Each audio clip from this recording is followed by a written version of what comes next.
أحيانا كثيرة لا يفهم البعض كلامنا ويفسره كما يحلو لهم أو حسب نواياهم.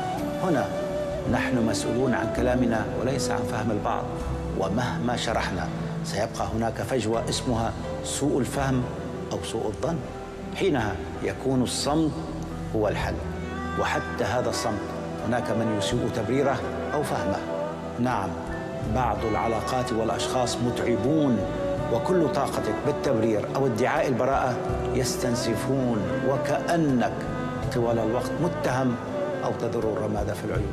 يا إخوتي ويا من تسمعون، تمر علينا أيام حتى رد السلام يكون متعبا، فرفقا بنا، رفقا بأعصابنا، رفقا بوقتنا، رفقا بصحتنا، رجاء رافقونا بسلام أو اتركونا بسلام.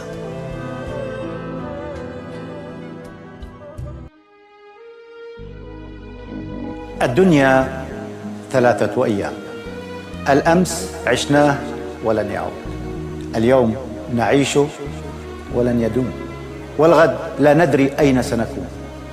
فتسامح وتناسى وترفع ودع الخلق للخالق، فأنا وأنت وأنت وهم ونحن راحلون.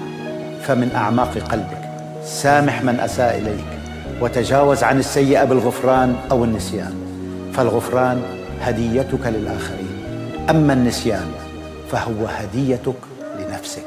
وتذكر أن لنفسك عليك حق، وحقها عليك أن تريحها لا أن تعذبها، أو أن تجلد ذاتك بالعيش مع آلامك وكثير ذكرياتك.